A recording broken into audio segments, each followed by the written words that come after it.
बिस्मिल्लाहिर्रहमानिर्रहीम। अस्सलामुअलैकुम। आज एक नए वीडियो लेक्चर के साथ मोहम्मद साजिद। हमारा चैप्टर चल रहा है किंगडम प्रोटिस्टा। किंगडम प्रोटिस्टा में लास्ट लेक्चर में हम लोगों ने स्टार्ट लिया था प्लांट्स लाइक प्रोटिस्ट यानी एलजी का। Plants like protist also known as algae. उस लेक्चर में हम लोगों ने जर्नल क्लासिफिकेशन ऑफ एलजी को डिस्कस किया कि इस चैप्टर में हमारे पास जुगलिनोजोइड्स, फिर उसके बाद डाइनोफ्लैजिलेट्स, फिर डायटम्स, फिर ब्राउन एलजी, रेड एलजी और ग्रीन एलजी के साइंटिफिक नेम्स क्या हैं, उनमें कौन से फोटोसिंथेटिक पिगमेंट्स हैं, उनमें सेलुलर ऑर्गेनाइजेशन और उनकी एग्जाम्पल्स के लिए हमने पूरा एक sketch out in form of a chart किया था। तो आज हम लोग स्टार्ट लेंगे जुगलिनोफाइटा। जुगलिनोफाइटा का दूसरा नाम जुगलिनोजोइड भी है। अब हमारे पास जुगलिनोफाइटा या जुगलिनोजोइड इसका नाम क्यों है, सबसे पहले इंटरेस्टिंग बात ये है, इसकी रीजन ये है कि जुगलिनोफाइटा के जो ऑलमोस्ट 40 जेनरा हैं वो फाइटा यानी लाइक प्लांट्स हैं, मीन्स दैट वो ऑटोट्रॉफिक हैं, जबकि इसके अदर जीनस जो हैं वो आपके पास हेट्रोट्रॉफिक हैं, मीन्स दैट लाइक एनिमल्स हैं। अब हमारे पास जुगलिनोजोइड्स में दोनों तरह के unicellular organism, means that autotrophic and heterotrophic दोनों मौजूद हैं। अब हमारे पास जब हम जुगलिनोजोइड की स्ट्रक्चर की बात करते हैं तो उसमें जो हम एग्जाम्पल पढ़ेंगे वो है जुगलिना। अब जुगलिना की आप स्ट्रक्चर अगर देखें तो हमारे पास ये यूनिसेलुलर ऑर्गेनिज्म है। ये यूनिसेलुलर ऑर्गेनिज्म में हमारे पास सबसे पहले आउटर मोस्ट इन्वेलप जो रेड कलर का है वो है सेल मेम्ब्रेन, क्योंकि जुगलिनोफाइटा में सेल वॉल एब्सेंट।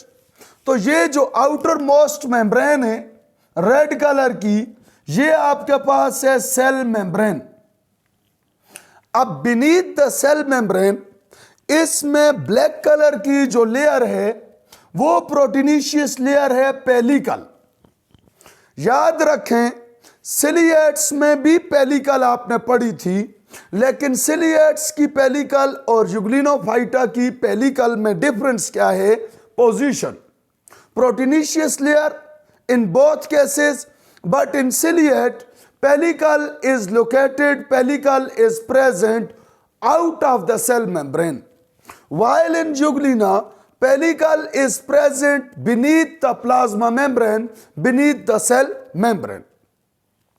अब हमारे पास चूंकि ये यूनिसेलुलर ऑटोट्रॉफिक भी हैं और ऑटोट्रॉफिक होने की वजह से ये लाइट सेंसिटिव होंगे, तो इनमें हमारे पास आई स्पॉट, इनमें आई स्पॉट भी मौजूद होगा।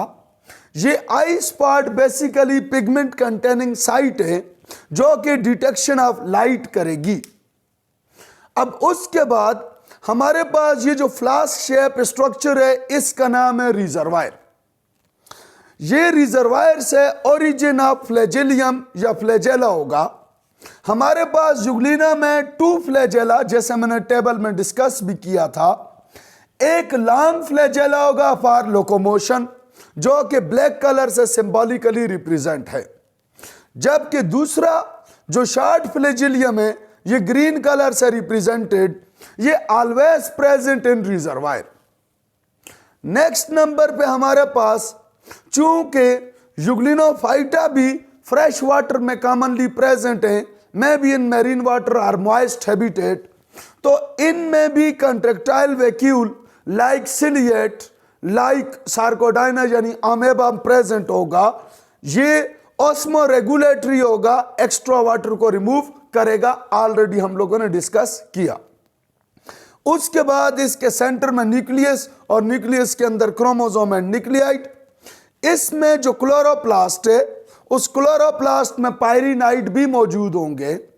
पायरिनाइट का वर्ड जिधर भी आए तो pyrenoid is basically concern with the photosynthesis but storage of food in form of पैरामाइलोन।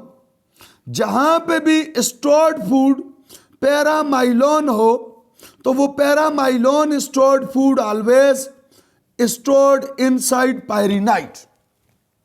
अब उसके बाद इसमें पैरामाइलोन यानी नाइट्रोजिनियस स्टार्च के अलावा स्टार्च ग्रेन्यूल्स भी मौजूद होंगे।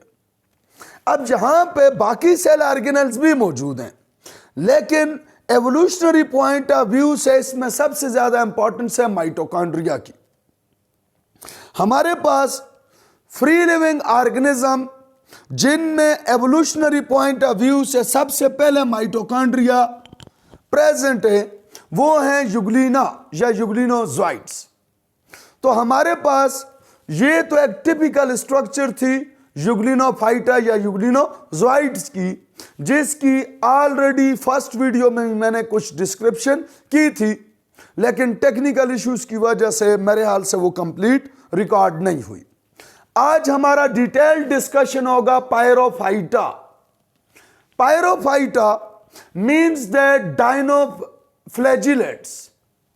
अब हमारे पास इन एल्गी का नाम डायनोफ्लैजिलेट्स क्यों है? Because of two flagella.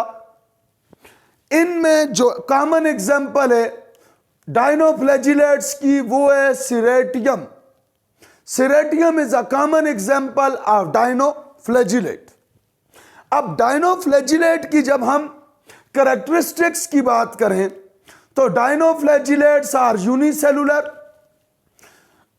Autotrophic because of photosynthetic pigment A, chlorophyll B, carotenoids and fucoxanthin.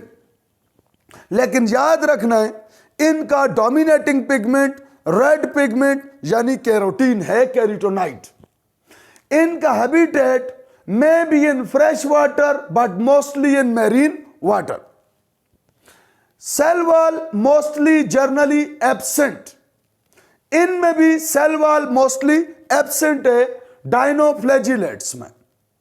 लेकिन अगर whenever cell wall present then cell wall will be cellulosic. Dinoflagellates में जर्नली तो सेल वॉल एब्सेंट है, लेकिन जिस species में cell wall present होगी तो उसकी कंपोजिशन होगी सेलुलोज पॉलीसैकेराइड से। नेक्स्ट नंबर पे because of two flagella the group name is dinoflagellate. इसमें टू फ्लैजेला होंगे, number 1 transverse flagella and number 2 perpendicular flagellum. अब सिंगुलर को फ्लैजेलियम कहते हैं और प्लूरल को फ्लैजेला। अब इनमें जो इंटरेस्टिंग बात है इनकी इंपॉर्टेंस के पॉइंट ऑफ व्यू से तो वो है रेड टाइड्स। ये जो डायनोफ्लैजिलेट्स हैं, मैंने जैसे पहले कहा कि इनका डोमिनेटिंग पिगमेंट कैरोटीन यानी कैरोटीनॉइड्स हैं, जिसकी वजह से इनकी जो अकरेंस इन वाटर होगी तो वाटर में जब इनका ब्लूम बनेगा, वाटर में जब इनकी कॉलोनी बनेगी, वो कॉलोनी रेड कलर की जब कॉलोनी बनेगी तो वो कॉलोनी पे रेड डायनोफ्लैजिलेट्स पे जब लाइट पड़ेगी तो ल्यूमिनेशन फैल जाएगी।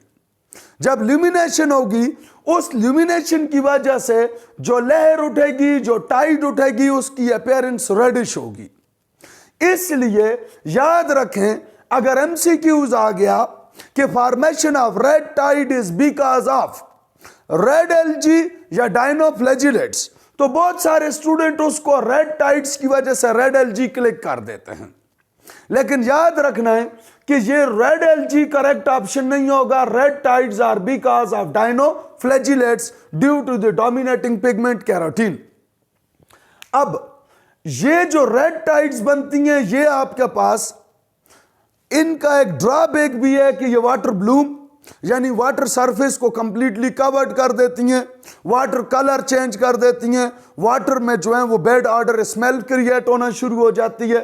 तो ये भी इसकी एक डिसएडवांटेज या कि आप कह सकते हैं इंपॉर्टेंस है। नेक्स्ट नंबर पे इनमें स्टोरेज ऑफ फूड, इनमें मोस्टली जो फूड स्टोर्ड होती है in form of oil and starch. तो ये आपके पास source of starch and oil भी है। अब इनकी इंपॉर्टेंस इन इकोसिस्टम क्या है? प्रोड्यूसर्स बेसिकली इकोसिस्टम का फर्स्ट ट्रॉफिक लेवल होता है जो कि सोर्स ऑफ फूड है। तो ये आपके पास सेकंड लार्जेस्ट प्रोड्यूसर्स हैं, यानी कि फर्स्ट लार्जेस्ट अभी हम लोग डिस्कस करेंगे डायटम्स, जो सबसे ज्यादा इक्वेटिक इकोसिस्टम में सोर्स ऑफ फूड है। फर्स्ट नंबर पे प्रोड्यूसर्स हैं वो हैं डायटम्स। सेकंड नंबर पे जो सेकंड लार्जेस्ट प्रोड्यूसर्स हैं वो हैं पायरोफाइटा यानी डायनोफ्लैजिलेट्स। लेकिन इसकी कुछ स्पीशीज जो हैं वो पॉइजनस भी हैं और पॉइजनस के साथ इवन एक्सप्लोसिव भी हैं। अब ये पॉइजन्स जो हैं, ये पॉइजन स्पीशीज इसकी average year million of fishes को किल करती हैं, यानी कि ये आपके पास अपनी पॉइजनस नेचर की वजह से जब फिश इनको फीड करती है तो उसकी वजह से average year million of fishes की जो हैं वो डेथ होती है, किलिंग होती है। तो यहां तक तो थे जर्नल कैरेक्टर्स ऑफ पायरोफाइटा, लेकिन मैं समझता हूं कि पायरोफाइटा यानी डायनोफ्लैजिलेट्स की जो स्ट्रक्चर है, सेलुलर स्ट्रक्चर, वो बड़ी इंटरेस्टिंग और इंपॉर्टेंट है। अब ये जो स्ट्रक्चर है, ये लेआउट, ये एक्सटर्नल है और ये लेआउट डायनोफ्लैजिलेट्स का इंटरनल है। अब एक्सटर्नल स्ट्रक्चर को जब हम लोग देखें तो इसमें most of the time MCQs ऐसे आ जाते हैं कि जो कि आपके सिलेबस में तो नहीं होते लेकिन वो आपके साथ जो हैं रिलेटेड जरूर है। अब चूंकि डायनोफ्लैजिलेट्स में 2 फ्लैजेला, तो सबसे पहले हम लोग स्टार्ट करते हैं फ्लैजेला से। वो डायनोफ्लैजिलेट्स की बॉडी का कर्व, वो डायनोफ्लैजिलेट्स की बॉडी का ग्रूव जिससे फ्लैजेला की ओरिजिनेशन होती है उसे कहा जाता है सल्कस। ये सल्कस से हमारे पास इस ग्रूव से फ्लैजेला ओरिजिनेट होता है। अब 2 तरह के फ्लैजेला हैं, ये ब्लू कलर का आप देखें तो परपेंडिकुलर फ्लैजिलियम और ग्रीन कलर का आप देखें तो ट्रांसवर्स फ्लैजिलियम। परपेंडिकुलर फ्लैजिलियम का काम है लोकोमोशन, यानी कि आपके पास एक जगह से दूसरी जगह मूव कराना। लेकिन ट्रांसवर्स फ्लैजिलियम का काम है स्पिनिंग ऑफ बॉडी, कि ये अपनी बॉडी को अपने ही एक्सिस के गिर्द रोटेट करता है और डायरेक्शन को डिटरमिन करवाता है। अब वो ग्रूव या वो कर्सर जिसके अंदर ट्रांसवर्स फ्लैजेला होगा बॉडी के ऊपर, उस कर्सर, उस ग्रूव का नाम होगा सिंगुलम। अब इस कर्सर के ऊपर और नीचे आप देखें तो मेजर 2 पार्ट्स हैं, एक ऊपर वाला पोर्शन है, दूसरा नीचे वाला। जो ऊपर वाला पोर्शन है उसका नाम होता है एपिथीकिया या एपिथीका और नीचे वाले का नाम होता है हाइपोथीका, या इसका शॉर्टकट में नेम है, इस पूरे रीजन का शॉर्टकट में नेम है एपिसोम या एपिथीका, एपिसोम या एपिथीका। और ऑटोमेटिकली नीचे वाले इस पूरे पोर्शन का नाम होगा हाइपोसोम या हाइपोथीका। तो एक जगह पे मैंने सोम का टर्म यूज किया, दूसरी जगह पे थीका का। अब हमारे पास ये जो थीका है, ये जो आपका पास बना होगा, ये छोटी छोटी प्लेट्स है, उन्हें कहा जाएगा थीकल प्लेट्स। ये थीकल प्लेट्स जो हैं इनकी कंपोजिशन होगी सेलुलोज से। याद रखें, ये जो इस पूरी स्ट्रक्चर में ऊपर प्लेट्स नजर आ रही हैं, ये जो प्लेट्स हैं ये आपके पास थीकल प्लेट्स हैं और ये बनी हुई है सेलुलोज से। अब हमारे पास इसमें आप देखें तो बास टाइम इसकी पॉइंटेड हंस होते हैं। ऊपर वाले हंस को यानी एपिसोम के हन को नाम एपिकल हन ही दिया जाएगा और नीचे हाइपोथीका के हंस को नाम दिया जाएगा एंटा एपिकल हंस। क्या नाम दिया जाएगा? एंटा एपिकल हंस। अब ये थी इसकी एक्सटर्नल स्ट्रक्चर। इंटरनली ये आपके पास एक ट्रू यूकैरियोटिक सेल है। इसमें हमारे पास ये आप देख सकते हैं, ये आपके पास है इसका क्लोरोप्लास्ट, जिसके अंदर ये इसकी थैलाकाइड्स और साथ पायरिनाइट। इसके अलावा ये इसका वैक्यूल, ये वैक्यूल। इसके अलावा इसमें आयल या स्टार्च ग्रेन्यूल्स। फिर उसके बाद इसके सेंटर में न्यूक्लियस, और न्यूक्लियस के साथ जो हैं वो न्यूक्लियाइड और क्रोमोसोम। न्यूक्लियस के साथ ही बिल्कुल अटैच्ड एंडोप्लाज्मिक रेटिकुलम और गोल्जी बॉडी एंड माइटोकॉन्ड्रिया। तो यहां तक था पायरोफाइटा। नेक्स्ट नंबर पे हमारे पास है कैरिसोफाइटा यानी डायटम्स। कैरिसोफाइटा या डायटम्स में जो कॉमन एग्जांपल है वो आपके पास है डायटोमा या पिन्नुलेरिया। डायटम्स में और डायनोफ्लैजिलेट्स में जब भी आप स्टडी करें तो पैरेलल स्टडी करें, आपके लिए आसान हो जाएगा। वो रीजन क्या है कि डायनोफ्लैजिलेट्स और डायटम्स में मेजर वन डिफरेंस है, and that is the difference of shell. हमारे पास डायनोफ्लैजिलेट्स में शेल एब्सेंट है, डायटम्स में शेल प्रेजेंट है, और वो शेल जो है वो बना होगा सिलिका का। इसलिए बास टाइम एमसीक्यूज आ जाता है, आल्दो ये true type of cell wall नहीं है, लेकिन फिर भी एमसीक्यूज आ जाता है कि in which algae cell wall contain silica, तो उसका करेक्ट ऑप्शन होता है कैरिसोफाइटा यानी डायटम्स। अब इनका नाम डायटम्स क्यों है? इसलिए कि जब आप इनकी बॉडी को देखोगे तो वो 2 यूनिट बॉडी है, जिसमें एक यूनिट लाइक बॉक्स होगा और दूसरा यूनिट लाइक लेड होगा। तो जिस तरह आपने कोई भी डिबिया देखी है तो उस डिब्बी में पॉलिश वगैरह की 2 यूनिट्स होते हैं, एक नीचे उसका बॉक्स होता है, दूसरा ऊपर उसका ढक्कन होता है। तो ये box and lid like structure की वजह से इसको कहा जाता है डायटम्स। अब अगर आप डायनोफ्लैजिलेट्स को भी देखें तो इस ट्रांसवर्स फ्लैजिलियम की वजह से उसकी बॉडी भी मेजर 2 पार्ट्स में डिवाइडेड हो चुकी है। तो अब यहां पे जो 2 पार्ट्स डिवीजन है वो लाइक बॉक्स एंड लेड तो नहीं है, लेकिन 2 पार्ट्स यूनिट हैं। इसी तरह डायटम्स में 2 यूनिट्स बॉडी है जो कि अपेयर्ड होगी लाइक बॉक्स एंड लेड। ये आपके पास सिमिलर विद डायनोफ्लैजिलेट्स हैं। किस केस में? In case of photosynthetic pigments. The common photosynthetic pigments also in diatoms chlorophyll A, chlorophyll B, carotenoids and fucoxanthin. 3 groups के अंदर याद रखें कॉमन फोटोसिंथेटिक यानी एक जैसे फोटोसिंथेटिक पिगमेंट्स हैं। Number 1 dinoflagellates, number 2 diatom and number 3 brown algae. इन तीनों ग्रुप्स में chlorophyll A, chlorophyll C, sorry ये मेरी मिस्टेक है, क्लोरोफिल सी, क्लोरोफिल सी के बाद कैरोटीनॉइड्स और फ्यूकोजेंथिन, ये 3 कॉमन इसके अंदर पिगमेंट्स मौजूद हैं। अब हमारे पास ये largest producer in aquatic ecosystem है, स्पेशली इन मेरीन इकोसिस्टम। चूंकि इनका जो कॉमन हैबिटेट है वो मेरीन वाटर है। अब उसके बाद चूंकि इनके ऊपर जो शेल है वो आपके पास है सिलिका का, तो डायटम्स के ऊपर जो सिलिका का शेल है इनकी डेथ के बाद फॉसिल फॉर्म में उसको कहा जाता है डायमेशियस अर्थ। ये डायमेशियस अर्थ की इंडस्ट्रियल इंपॉर्टेंस है।